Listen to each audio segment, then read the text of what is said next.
తప్పులు చేసిన బీఆర్ఎస్ను ప్రజలు శిక్షించారని ఆయన ఆ పార్టీ నేతల వైఖరి మారలేదని సీఎం రేవంత్ అసెంబ్లీ వేదికగా ప్రతిపక్షాన్ని విమర్శించారు.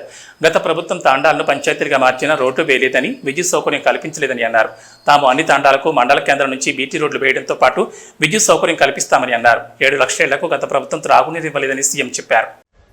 తెలంగాణ రాష్ట్రం అభివృద్ధి చెందిందా లేదా అనేది మనం చర్చించుకోవాలనుకుంటే తెలంగాణ రాష్ట్రంలో ఉన్న గిరిజనుల నివాస ప్రాంతాలకు రవాణా సౌకర్యము, తాగునీటి సమస్య పరిష్కారము, పిల్లలు చదువుకోవడానికి పాఠశాలలు ఏర్పాటు చేసినప్పుడే నిజమైన తెలంగాణ రాష్ట్రం యొక్క ఉద్దేశము నెరవేరినట్టు.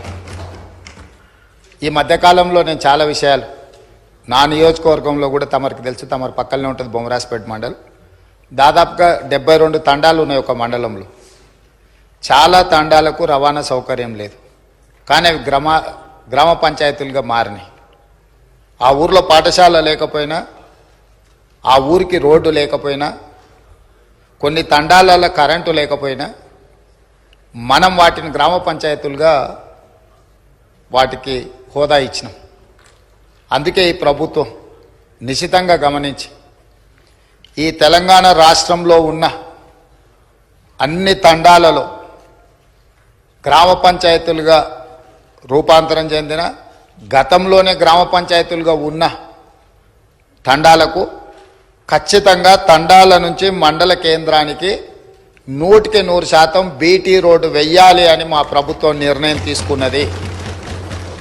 అందుకే రాష్ట్ర ప్రభుత్వం ప్రత్యేకమైన కార్యాచరణ తీసుకొని ఇప్పటి వరకు నిర్లక్ష్యానికి గురైన తండాలను, గూడాలను, మారుమూల ప్రాంతాలను అభివృద్ధి పదం వైపు నడిపించాలని ఈ ప్రభుత్వం భావిస్తుంది. తండాలలో, గూడాలలో విద్యుత్తు సమస్య పరిష్కారానికి, విద్య సమస్య పరిష్కారానికి, ఆ తండాల నుంచి మండల కేంద్రాలకు కనీసం ఒక్కటైనా బీటీ రోడ్డును ఏర్పాటు చేసే సమస్య పరిష్కారానికి, మండలాల నుంచి జిల్లా కేంద్రానికి మిగిలిపోయిన డబుల్ రోడ్లు ఏవైతున్నాయో వాటిని పూర్తి చేయడానికి, జిల్లా కేంద్రాల నుంచి హైదరాబాద్ నగరానికి 4 లేన్ రోడ్స్ వేయాలని ఈ రాష్ట్రంలో ఎక్కడైనా ప్రతి వాడికి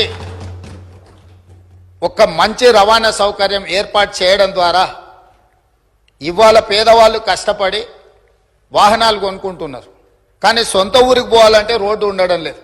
సైకిల్ మోటార్ల మీద పోయి గుంతలలో పడి కింద పడి భార్య పిల్లలతో పోతూ ప్రమాదానికి లోనై చనిపోతున్నారు. దీనికి కారణం మనం సరైన మౌలిక వసతులు ఏర్పాటు చేయకపోవడం. అందుకే రాష్ట్ర ప్రభుత్వం ప్రత్యేకమైన కార్యాచరణ తీసుకొని ఇప్పటి వరకు నిర్లక్ష్యానికి గురైన తండాలను, గూడాలను, మారుమూల ప్రాంతాలను అభివృద్ధి పదం వైపు నడిపించాలని ఈ ప్రభుత్వం భావిస్తుంది. తెలంగాణ అభివృద్ధి అంటే తండాలలో, గూడాలలో కనీస సౌకర్యాలను ఏర్పాటు చేసినప్పుడే తెలంగాణ రాష్ట్ర అభివృద్ధి జరిగినట్టు అని బలంగా మా ప్రభుత్వం భావిస్తుంది.